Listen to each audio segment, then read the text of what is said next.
to Portland by radical left mobs in order for Joe Biden to condemn this. I don't understand how we have leaders who think that it's okay to tell us as parents that our kids can go and get an abortion without our consent, yet we have no right to keep them home from school. It's just, it's completely hypocritical. Can't believe that he's calling these folks peaceful protesters. Well, I think Joe Biden is totally on the wrong page on this, and he's completely out of step with where American women are when they talk about how to protect their families. We are one people, one family, and one glorious nation under God. We will make America great again. Welcome to Team Trump Online.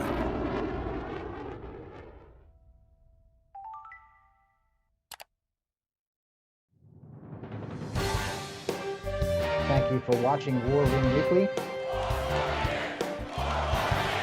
And it turns out that Donald Trump's campaign platform was the prescription for the American worker. He is quite clearly the leader to return us to that stature. Tim, clearly Joe Biden has lost touch with reality. Thank you all for joining us. Have a good night.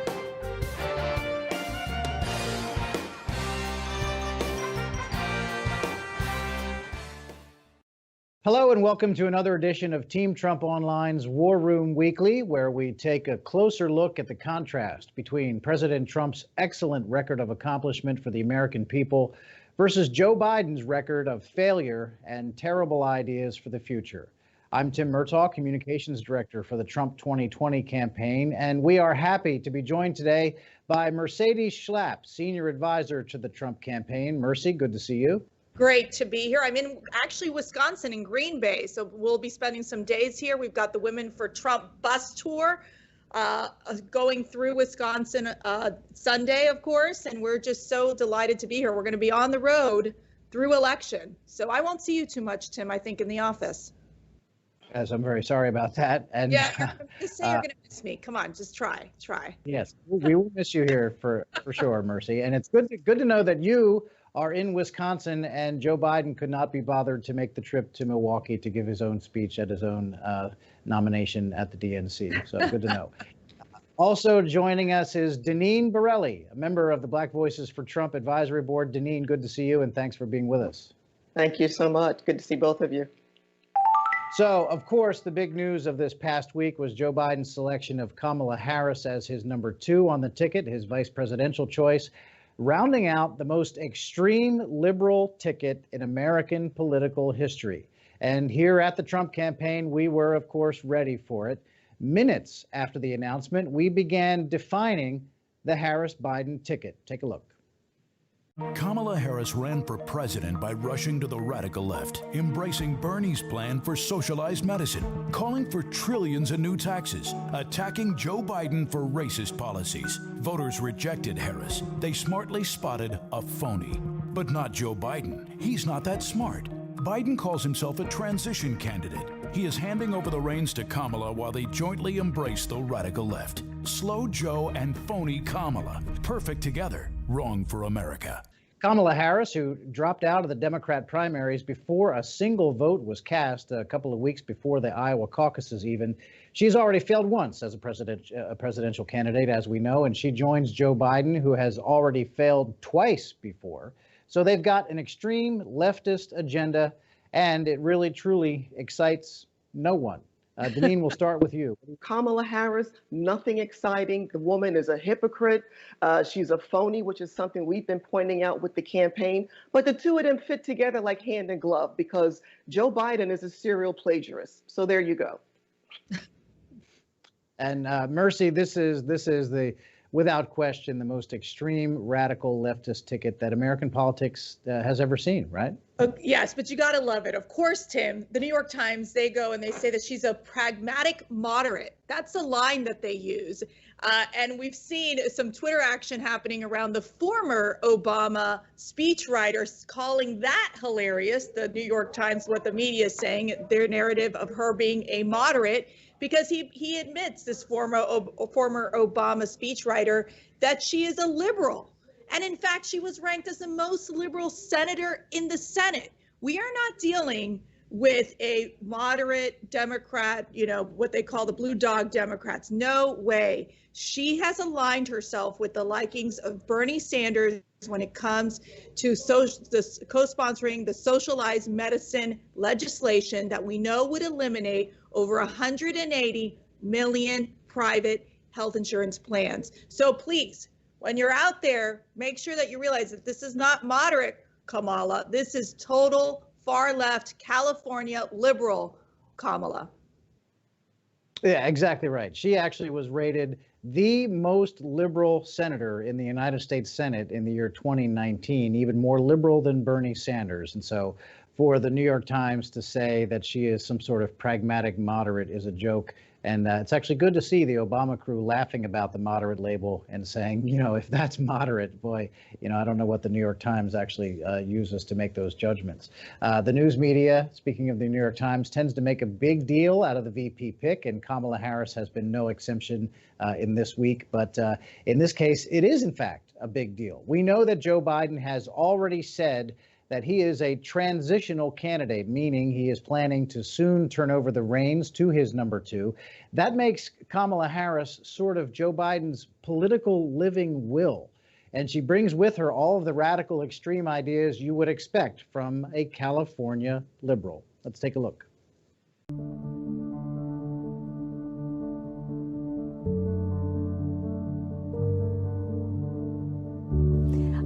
I have always supported Medicare for all. Let's eliminate all of that. Let's move on.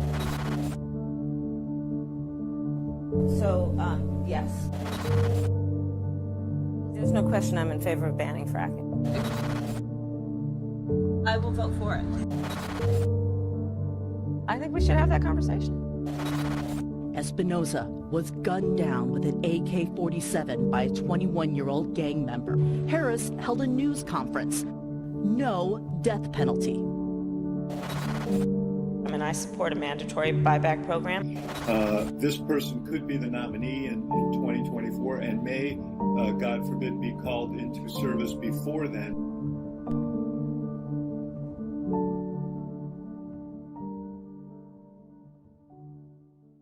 So she just drags Joe Biden to the left. The extremist radical takeover of Joe Biden is complete. Mercy, isn't that right?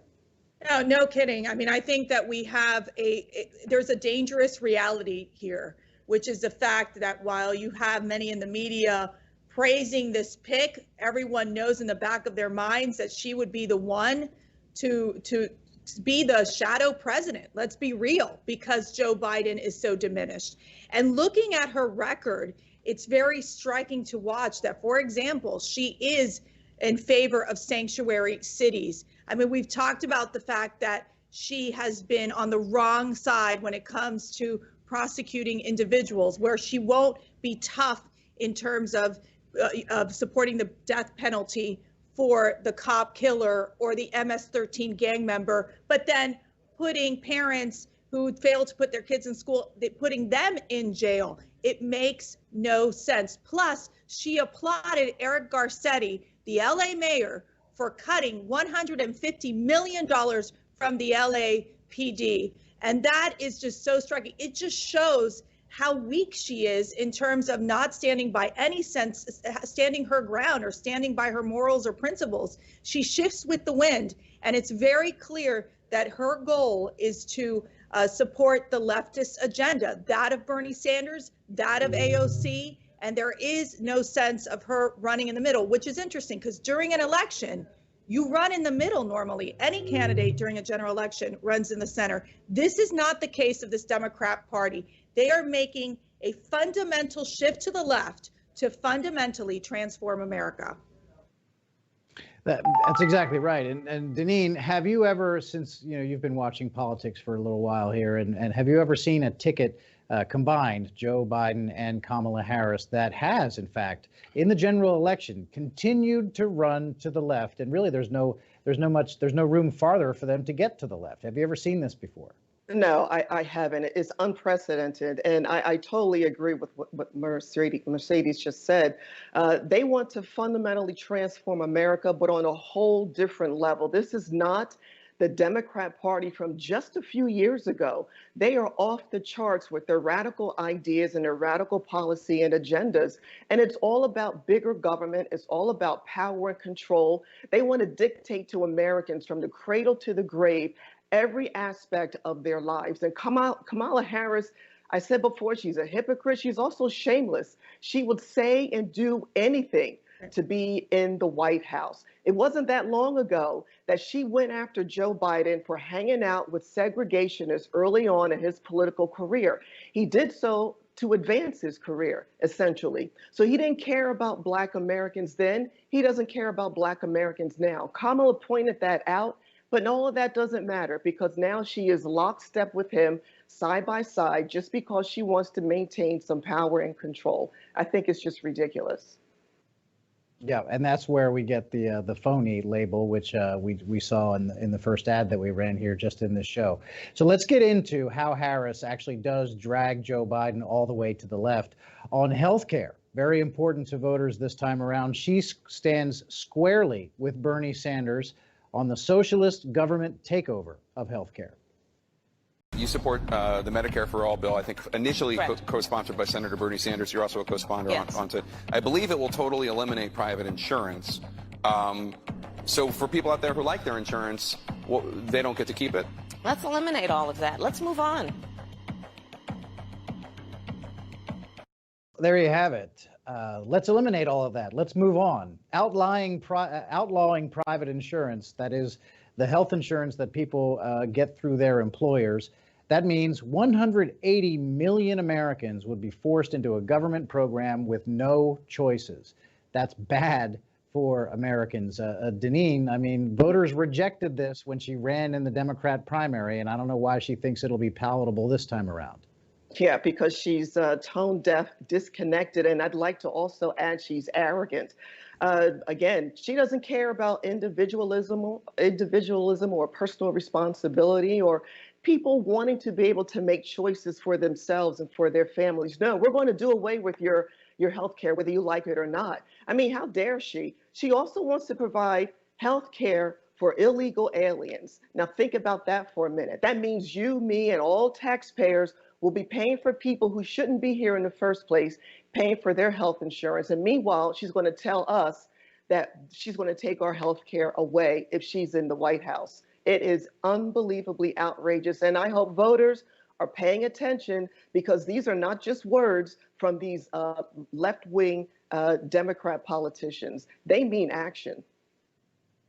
Yeah, Mercy, liberal, extreme, radical on healthcare and everything else. Everything else. We're talking about open borders. We're talking about decriminalizing illegal border crossings. It just goes down the list. It's talking about banning fracking. It's about really a war, an attack on not only the American worker and the American family, but on our country, because we have been able to achieve so much under President Trump, meaning we've become a country that's energy independent. We've been able to sustain a strong economy despite the fact that we've had this artificial interruption of coronavirus. The policies that Harris-Biden, I'm going to change the ticket around, okay, Tim? It's going to be Harris-Biden. It's not going to be Biden-Harris, okay? It just shows that they are willing to, not only is it government takeover, government expansion, intrusion into our lives, but it also would lead to significant job loss, especially when you're supporting programs and legislation like the Green New Deal, which we know would cost millions of jobs, about 10 million jobs in the energy industry. And we know that their focus on raising our taxes would have a huge impact on the middle class, impacting about 82% of Americans. And the mere fact that she opposed USMCA, let's talk about that, Tim. I mean, you're thinking of the fact that this is a bipartisan piece of legislation, something that the president renegotiated, approved by Mexico, approved by Canada, helping American workers in states like Pennsylvania and states like Wisconsin. And I got to tell you, she ended up not even supporting USMCA, a better trade deal for our farmers and our manufacturers. And let me tell you, they've got something coming to them because our economy cannot afford a Harris-Biden ticket. It would be destructive to helping us rebuild and strengthen our economy once again and get ourselves to a point where we are in a strong position for the next 4 years. Yeah, I mean, I'm glad you brought that up. NAFTA. Joe Biden, as we know, voted for NAFTA, and Kamala Harris voted to keep it. So there you have, they're sort of the NAFTA twins here, and as we know, the president like replaced. Yeah, that's good. I'm going to write that down. Yeah, write it down. The president replaced NAFTA and vastly improved it with USMCA, and that's so important in states like Pennsylvania and Ohio and Michigan and Wisconsin, all the manufacturing states, and it's important for our farmers and dairy. It's really just the auto industry. Let's not forget that. So it's all very important, and Joe Biden and Kamala Harris stood as opponents of everything that the president actually achieved. So that's bad. But it gets worse with Biden and Harris. They would devastate the economy on a lot of levels. Biden and Harris are right there together with trillions of dollars in new taxes, at least $4 trillion in new taxes. They would, of course, repeal President Trump's tax cuts, and they are coming after Americans' jobs. With the radical Green New Deal, they would target the energy industries with the 10 million jobs that are associated with those. And in states like Pennsylvania that depend on the natural gas industry, fracking, as it's called, for jobs, that's gone. In a state like Pennsylvania, 600,000 jobs wiped out. So let's take a look. Speaking of fracking, let's take a look at this clip. There's no question I'm in favor of banning fracking. So, yes, and starting with what we can do on day one around public lands, right? And then there has to be legislation. But yes, and this is something I've taken on in California. I have a history of working on this issue. And to your point, we have to just acknowledge that the residual impact of fracking is enormous in terms of the impact on the health and safety of communities. Yeah, so thank you. There you go. So Kamala Harris, she says that she has a history. That's good to know. Glad that she, for once, is being honest about something. Biden and Harris are coming for people's jobs. Deneen, we should listen. When they say that this is what they're going to do, we should listen, right? Oh, you have to listen to them. And voters need to wake up. Pennsylvania, Ohio, Oklahoma, Texas, all of these energy producing states, we're talking great paying jobs, not minimum wage, which Democrats are always screaming about minimum wage jobs. These are great paying jobs. And not only that, as Mercedes mentioned earlier, we are energy independent under President Trump, which is amazing. We don't have to rely on these foreign countries, especially those that are hostile to America and our way of life. So we're talking good paying jobs. We're talking cheap, reliable, affordable energy. I don't know what these Democrats are thinking. You plug something into the wall and like, where do they think this energy is coming from? They're living in a fantasy world. And people need to wake up and realize that if they get into the White House, the next day our country is going to be upside down. But I really don't believe they're going to get into the White House because their policies and ideas are just so crazy. They are just unbelievably off the charts. Yeah, that's funny. If you plug something into the wall, what do they think? That the electricity fairy came again, I guess. Right. Let's see. Funny, Tim. So, I mean, this is about, what's that? I said, you're funny, Tim. That was a good one. I got to use that one. Yeah, that's good. Thank you. So they would be devastating across all categories, really, economically.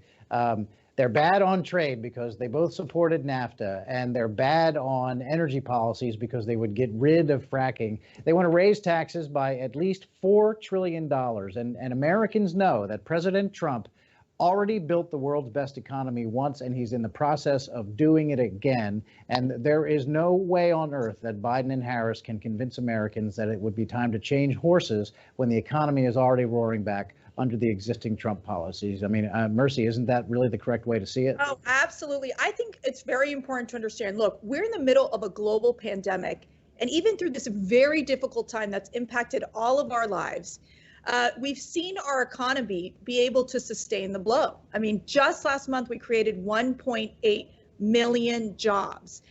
You look at the past 2 to 3 months, that means that we've recovered about 40% of the jobs that we lost during this time.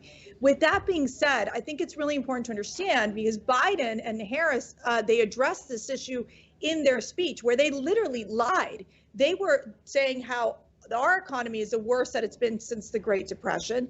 That's not accurate. It was Biden economy that was the weakest, the slowest recovery that we've seen since the Great Depression. You're talking about it took them 2 years to recover 40% of the jobs lost, which it ended up taking us 2 to 3 months to recover about 40% of the jobs. I think that's very important because they're outright lying in that speech. And you know, President Trump, time and time again, we just saw this, the productivity rate has increased by 7%. It's like we're seeing things happen in our economy because the president put in effective economic policies, better trade deals, getting rid of job-killing regulations that have helped to build a robust economy. His goal, let's reopen our economy safely, let's reopen our schools safely. And while Biden and Harris are blaming the president for closing the schools and blaming him for coronavirus, I just think that they are using the pain of the people during this time for their own political gain. And I just don't think it's going to work as a political strategy.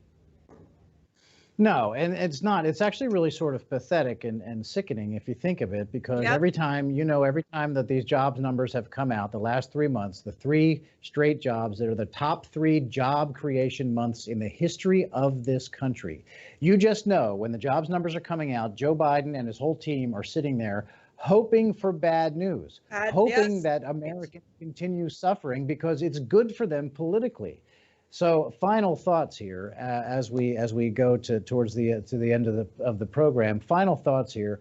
The contrast really could not be more clear. Here you have on one side President Trump and his great record of success and his optimism for the greatness of America in the future. He built it once and he is going to build it a second time. And on the other side, you have the most radical, extreme ticket in the history of this country. And they look around and they say that America was broken at its founding. It has been broken for 244 years and it remains broken today. And Joe Biden is the candidate who, if he identifies a problem and something that he says needs fixing, the most salient question to Joe Biden is, you've been in Washington, D.C. for 47 years, including 8 years as vice president. If you think something's wrong, why didn't you do anything about it in your half century in Washington? President Trump has done so much in less than 4 years, and Joe Biden has had 47 years to do anything, and he's got nothing to show for it. And now he's being dragged along by the extreme left wing of his own party. Kamala Harris really is his political living will. And so, Deneen, thank you very much for being with us on the show. Final thoughts here as we head to the end. I totally agree with everything you just laid out there, Tim, and I hope voters will take another look at what the left are pushing and the accomplishments that we have seen under President Trump prior to the virus. Thank you. And Mercy, final thoughts? Okay, yes. So rather than a final thought, Tim, I have a final question. Will it be Kamala Harris who shows up to the debate or Joe Biden? What do you think, Tim? Place your bet. I don't know. They are racking their brains trying to find ways to keep Joe Biden from showing up on debate night. That is for sure. I know. Well, I just have to say, look, for all of you watching, it is this election, when they say it is the most critical election, it is the most critical election of our lifetime. And it is why we need everyone to get involved, because of the fact that what we are seeing is not your grandfather's Democrat Party anymore. What you're seeing are far left elements penetrating this country, and they need to be stopped. And the only person who can stop that is President Trump. If we want to see a strong economy, if we want to see safe communities, if we want to ensure that we keep our workers and our families strong, it's because of President Trump. And we cannot allow this Biden-Kamala ticket to be able to gain any momentum because of they have this DNC convention coming up this week, and they're going to put out all their establishment folks. It's going to be glittery, Hollywood celebrities. That is not America. Okay, we have to realize that our goal right now is to ensure that is making sure that people really truly understand that this is a liberal ticket that is not running in the center, but trying to push America far to the left. And it is our goal to stop this by reelecting President Donald J. Trump. Absolutely. And we appreciate your time, Mercy and Deneen. Mercy, thank you very much for being with us. Thank you. And Deneen Borelli, thank you very much again for joining us on the show. My pleasure. Thanks. And to all of our viewers, thank you. And join us again next week for another edition of War Room Weekly on Team Trump Online. Before you go, please give this video a thumbs up, subscribe to our channel, or like our page here. And don't forget to download the Trump 2020 app, which is truly the best way to stay connected to the campaign. You can volunteer, make voter phone calls, and earn prizes by using the points that you rack up. And you can turn in those points for such things as a picture of yourself with President Trump. The app is available in the App Store right now. So until next week, I'm Tim Murtaugh. Thanks for watching.